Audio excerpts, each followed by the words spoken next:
દીકરાઓની ફરજ કેટલી છે. અંધ મા બાપનો દીકરો શ્રવણ ગામમાંથી જ્યારે સંઘ જતો હતો, શ્રવણના મા બાપે બે જણા વાતો કરતા હતા કે આપણી આ ઉંમરે હવે આપણે તો તીર્થમાં જવું જોઈએ, પણ આપણે કેમ તીર્થમાં જઈએ? આપણે શું તીર્થમાં જઈ શકીએ? આપણે તો આંખો નથી, આપણને કોણ લઈ જાય? આપણે તો ખાડા અને એ ટેકરાઓમાં ક્યાં જઈએ? દીકરા શ્રવણ હારે વાત કરતા હતા કે ભાઈ અમારે તો યાત્રા કરી, પણ કેમ જવું? આપણી પાસે કંઈ છે નહીં. શ્રવણે કીધું કે હું તમને લઈ જઈશ. આપણે તમે પૈસા પડ્યા છે, પૈસામાંથી આપણે થોડીક સંપત્તિ વાપરી નાખીએ, યાત્રાએ જઈએ. ના ના હો ભાઈ, પૈસા તને પરણાવવા હાટું રાખ્યા છે. શ્રવણના આંધળા મા બાપ કહે છે કે તને પરણાવવા માટે મેં પૈસા રાખ્યા છે. એ પૈસા અમે આમ નથી વાપરવાના, અમારે જાત્રા નથી કરવી, અમે તો ઘરમાં અમે ભગવાનનું નામ લઈને બેસીશું. અને અમે જાત્રામાં જઈએ તો અમે ક્યાં કંઈ જોવાના હતા? અમને ક્યાં આંખો આપી છે? શ્રવણે કહ્યું ના, હું તમને યાત્રામાં લઈ જઈશ. ભાઈ અમે હાલી ન શકીએ, કેમ જવું અમારે? પોતે માથે બેસી અને સુતાર પાસે જઈ અને સુંદર મજાની લાકડાની એવી કાવડ બનાવડાવી, અને એ કાવડમાં રૂની એવી ગાદીઓ નાખી કે મા બાપને બેસવામાં જરાય કોઈ મુશ્કેલી ન પડે. કાવડ નાખી, એ કાવડની અંદર એના ગાદલીઓ નાખી મા બાપને બેસાડ્યા અને ખંભા ઉપર લઈ અને જ્યારે શ્રવણ નીકળે છે ત્યારે મહાપુરુષોએ પોતાના લેખનમાં લખ્યું છે કે જ્યારે દીકરો શ્રવણ પોતાના મા બાપને પોતાના ખભા ઉપર લઈ અને ગામડે ગામડે જ્યારે એ તીર્થ માટે નીકળતો હતો ને, ત્યારે ગામના લોકો બીજા ગામ સુધી વળાવવા જતા હતા એને. આ દુનિયામાં જે સંસારમાં મા બાપની સેવા કરે ને એને દુનિયાના લોકો પ્રેમ કરે, એને સંસારના લોકો એની પૂજા કરે છે. જે તીર્થમાં લઈ જાય ને ત્યાં જઈને એ તીર્થનું એટલું સુંદર વર્ણન કરે કે પેલા અંધ હોવા છતાં પણ એને બધું દેખાતું હોય. મા બાપની સેવા કરવા માટે આપણને પરમાત્માએ સંતાન બનાવ્યા છે. જ્યારે જુનાગઢમાંથી તીર્થયાત્રાએ જઈ રહેલા, એ દ્વારિકા જઈ રહેલા લોકો નરસિંહ મહેતા પાસેથી હુંડી લખાવે, અને એ હુંડી લખ્યા પછી નરસિંહ મહેતાએ ભગવાનને કીધું હતું. તીર્થવાસીઓ ગયા અને જુનાગઢમાં નરસિંહ મહેતાએ શું કહ્યું? મારી હુંડી સ્વીકારો મહારાજ રે, શામળા ગીરધારી. મારી હુંડી શામળિયાને હાથ રે, શામળા ગીરધારી. ગરથ મારું ગોપી ચંદન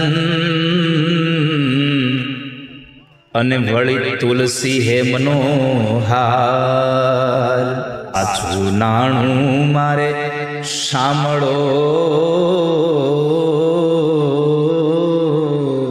એ મારી દોલત માજને પખાજ રે, શામળા ગીરધારી.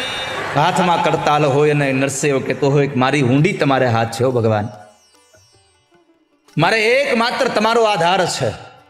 તીર્થવાસીઓ જુનાગઢથી આવ્યા એ દ્વારિકામાં આવીને ગોમતીમાં નાયા. મારે ગોમતી નાયાની ઘણી હામ. ગોમતીમાં નાયા, ભગવાનના દર્શન કર્યા અને પછી કીધું કે હાલો ભાઈઓ, હવે આપણે આપણી હુંડી લઈ આવીએ. ગામમાં જઈને પૂછ્યું કે ભાઈ શામળશા શેઠની પેઢી ક્યાં આવી? લોકો પૂછે છે કે આ શામળશા શેઠ નવો આવ્યો ક્યાંથી? અહીંયા અમારા ગામમાં કોઈ એવો છે નહીં. નથી બ્રાહ્મણ, નથી વાણીઓ, નથી ચારણ, નથી ભાત. નથી બ્રાહ્મણ, નથી વાણીઓ, નથી ચરણ કે ભટ. લોક કરે છે ઠેકડી.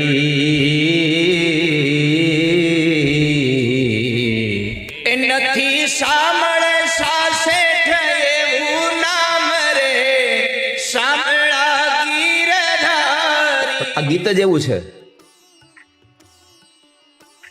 અને જ્યારે લોકોએ કીધું કે અમારા ગામમાં કોઈ અહીંયા શામળશા શેઠ નથી, ત્યારે તીર્થવાસીઓ દુઃખી થઈ ગયા.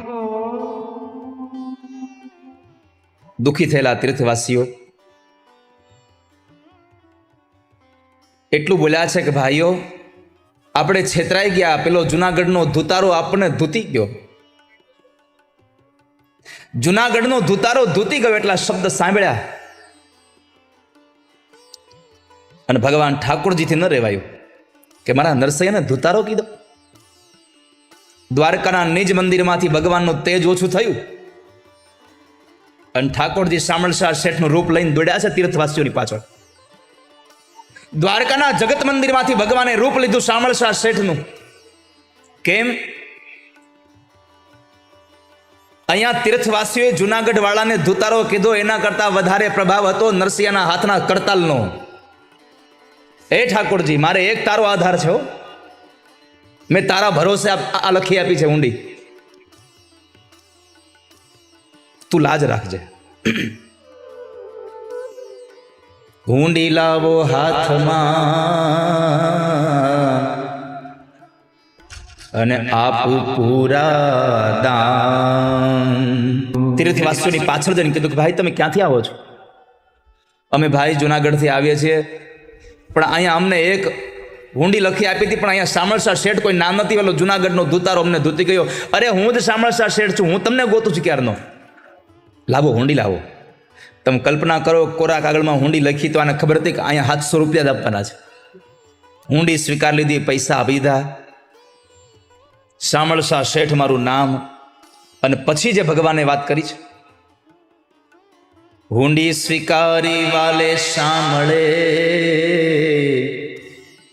અને અરજે કીધા કામ. મેતાજી ફરી લખજો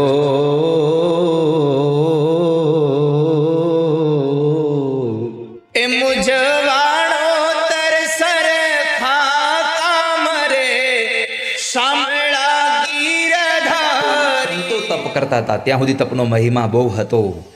ઋષિમુનિઓ તપશ્ચર્યા કરતા હતા, તપનો મહિમા હતો. પણ પાખંડીઓએ તપ કરવાનું ચાલુ કર્યું એટલે તપનો મહિમા ઘટી ગયો છે. પાખંડીઓએ તપ ચાલુ કર્યા એટલે સંતોના તપ પરથી પણ આપણને ભરોસો હટી ગયો.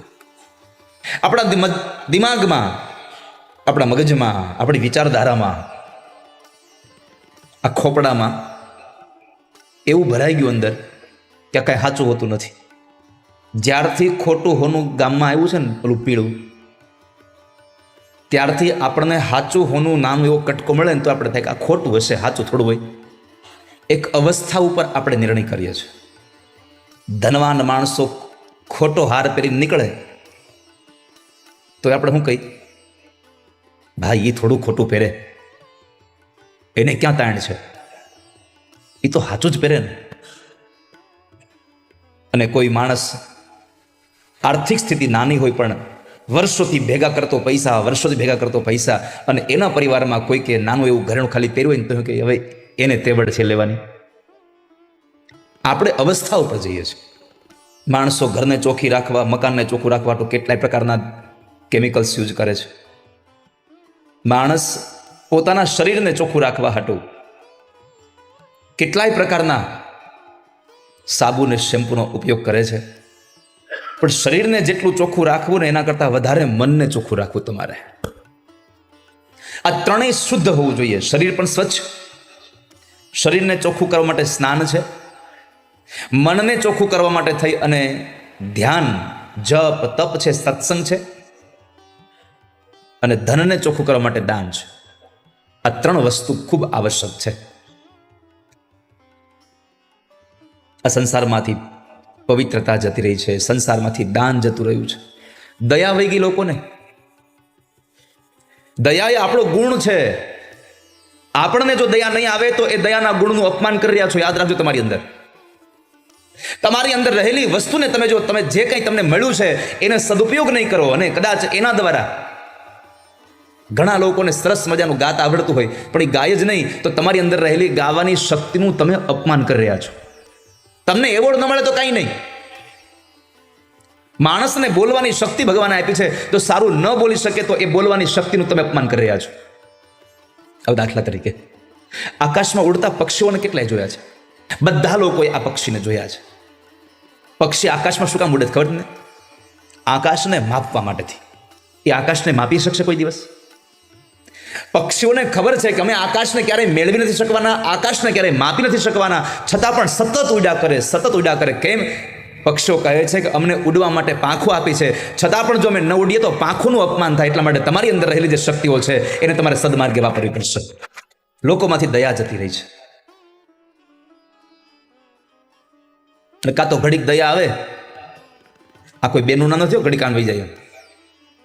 આ તો આપણો સ્વભાવની અંદર કોઈના પ્રત્યે આપણને દયા ભાવ જાગી જાય. લોકો પેટ ભરા થઈ ગયા છે. સમાજના લોકો ક્યારેક ક્યારેક વિચારે છે ગમે એને મૂંડી નાખો પણ મૂડી લઈ આવો. પૈસાવાળા થવાની હામ જામી છે.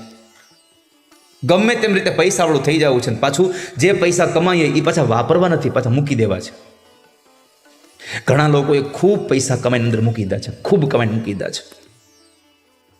અને છતાંય તમે જુઓ તો જ્યારે જુઓ ત્યારે દુઃખી જ જુઓ. કેમ?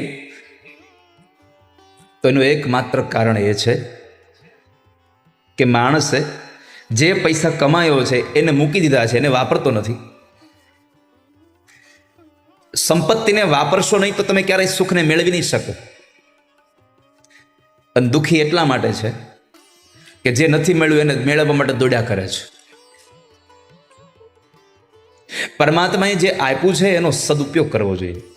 પ્રભુએ જે આપ્યું છે એનો તમે ઉપયોગ કરીને એના સુખને માણી લો.